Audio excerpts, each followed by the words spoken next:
കൈക്കൂലി ആരോപണത്തിൽ വിശദീകരണവുമായി അദാനി ഗ്രൂപ്പ്. ഗൗതം അദാനി, സാഗർ അദാനി എന്നിവർക്കെതിരെ US കൈക്കൂലിക്കുറ്റം ചുമത്തിയിട്ടില്ലെന്ന് ആണ് അദാനി ഗ്രൂപ്പിന്റെ ന്യായീകരണം. കൈക്കൂലി ആരോപണം അടിസ്ഥാനരഹിതമാണെന്ന് അദാനി ഗ്രൂപ്പ്. വിവരങ്ങളുമായി സിബി ജോസഫ് ചേരുന്നു. സിബി, അമേരിക്കൻ കോടതി നടപടി സ്വീകരിക്കുകയും അതിൻ്റെ അടിസ്ഥാനത്തിൽ ആന്ധ്രാപ്രദേശ് ഉള്ള സർക്കാർ പോലും ഇതിലേക്ക് അദാനിയുമായി ബന്ധപ്പെട്ട കാര്യങ്ങളിൽ ചില മാറ്റങ്ങൾ വരുത്താൻ കരാറുകളുമായി ഒക്കെ ബന്ധപ്പെട്ട് തീരുമാനിക്കുന്നൊരു വേളയാണ്. എന്താണ് അദാനി ഗ്രൂപ്പിൻ്റെ ഇപ്പോഴത്തെ വിശദീകരണം?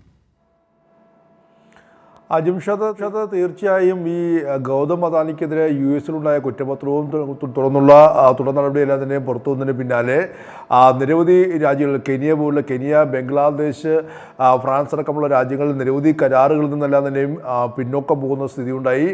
അതുപോലെ തന്നെ ആന്ധ്ര സർക്കാർ അടക്കമെല്ലാം തന്നെയും അദാനിയുമായുള്ള കരാറിൽ നിന്നെല്ലാം തന്നെയും പിന്മാറ്റം ഇപ്പോൾ പ്രഖ്യാപിച്ചിരിക്കുകയെന്ന ഈ ഒരു പശ്ചാത്തലത്തിലാണ്. മാത്രമല്ല ഇതിപ്പോൾ ഈ പാർലമെൻറ്റിൽ വളരെ വലിയ പ്രക്ഷുബ്ധമായ ഒരു സാഹചര്യം കൂടിയുണ്ട്.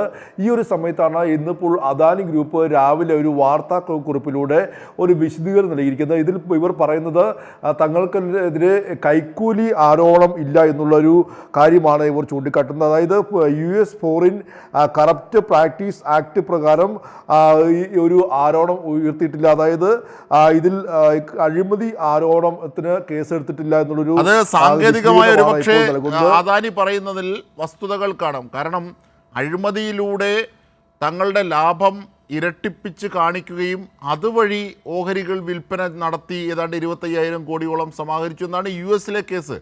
ഈ ഇന്ത്യയിൽ അഴിമതി നടത്തി എന്നുള്ള കാര്യത്തിൽ യുഎസിന് ആധികാരികമായി ഒരു റിപ്പോർട്ട് സമർപ്പിക്കാനാകില്ലല്ലോ. അദാനിക്ക് മേലുള്ള ചുമത്തപ്പെട്ട കുറ്റം അത് നിലനിൽക്കുന്നതാണ്. പക്ഷേ സാങ്കേതികമായ അത്തരത്തിലൊരു വാദത്തിന് ഒരുപക്ഷെ കഴമ്പുണ്ടാകാം. പക്ഷേ അതിനപ്പുറത്തേക്ക് വസ്തുതയുമായി അത് യോജിക്കുന്നതല്ല. അതാണ് അതിലെ ഏറ്റവും പ്രധാനപ്പെട്ട കാര്യം. എന്തൊക്കെയാണ് ഇപ്പോൾ അദാനി വിശദീകരിക്കുന്നത്?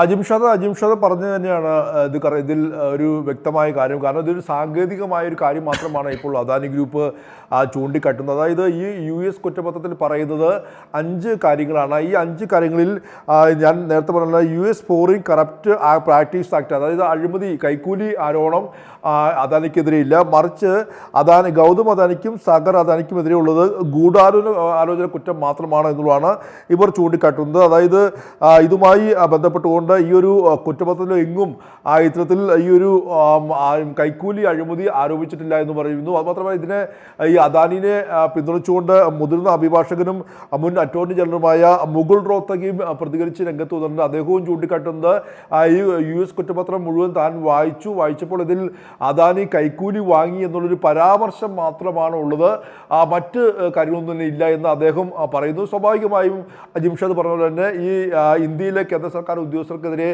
കൈക്കൂലി വാങ്ങിയെന്ന കേസിൽ മോദി സർക്കാർ അടക്കമല്ല നിലയിൽ ഇതിൽ കേസെടുക്കേണ്ടത്. പക്ഷേ മോദി അദാനി കൂട്ടുകെട്ടല്ല നിലയിൽ നമുക്ക് വ്യക്തവുമാണ്.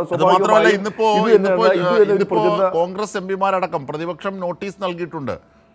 ഈ അദാനി വിഷയത്തിലുള്ള കേന്ദ്ര സർക്കാരിൻ്റെ മൗനത്തിനെതിരെ കേന്ദ്ര സർക്കാരിൻ്റെ നിരവധി നടപടിക്രമങ്ങളിലുള്ള വിയോജിപ്പുകൾ പ്രതിപക്ഷം അറിയിച്ചുകൊണ്ടിരിക്കുകയാണ്. പാർലമെൻറ്റ് ഇന്നും പ്രക്ഷുബ്ധമാകുന്ന ഒരു ഘട്ടമുണ്ട്. ഒരു പക്ഷേ അദാനിയുടെ ഇപ്പോഴത്തെ ന്യായീകരണം ഏതെങ്കിലും വിധത്തിൽ ഒരു വാക്കായി വരിയായി ഒരുപക്ഷെ മോദിയെയും കൂട്ടരെയും സഹായിച്ചേക്കാം.